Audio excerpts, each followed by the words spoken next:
துறைமுகம் தொகுதியில் மீண்டும் திமுக சார்பில் போட்டியிடக்கூடிய அமைச்சர் சேகர்பாபு அவர்கள் நம்ம இருக்கார். சார், இந்த தேர்தல் எப்படி இருக்கும்? மீண்டும் துறைமுகம் தொகுதியில் போட்டியிடுறீங்க, உங்க தொகுதி மக்களுக்கு என்ன சார் சொல்ல விரும்புறீங்க?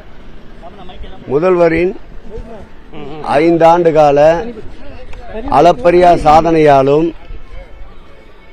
மக்களால் முதல்வரின் திட்டங்களால் மக்கள் பெற்றிருக்கின்ற நன்மைக்காகவும் கடந்த முறை விட இந்த முறை அதிகமான வாக்கு வித்தியாசத்தில் உதயசூரியன் மீண்டும் தகத்தகாயமாக ஜொலிக்கும், இருவர்ண கொடி பட்டொலி வீசி பறக்கும். மீண்டும் அதே தொகுதியில் போட்டி போட போறீங்க, வெற்றி வாய்ப்பு எப்படி இருக்குன்னு நினைக்கிறீங்க சார்?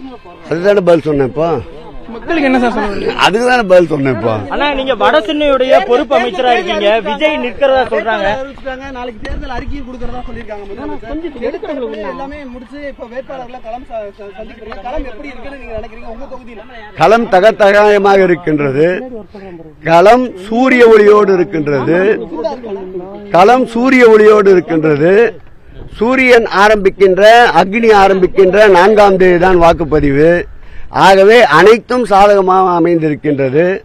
மக்கள் அடைந்திருக்கின்ற மக்களின் முதல்வன், திராவிட மாடலுடைய ஆட்சியுடைய நாயகன் முத்துவேல் கருணாநிதி ஸ்டாலின் என்ற குரல் மீண்டும் கவர்னர் மாளிகையிலே மே மாதம் ஒலிக்கும்.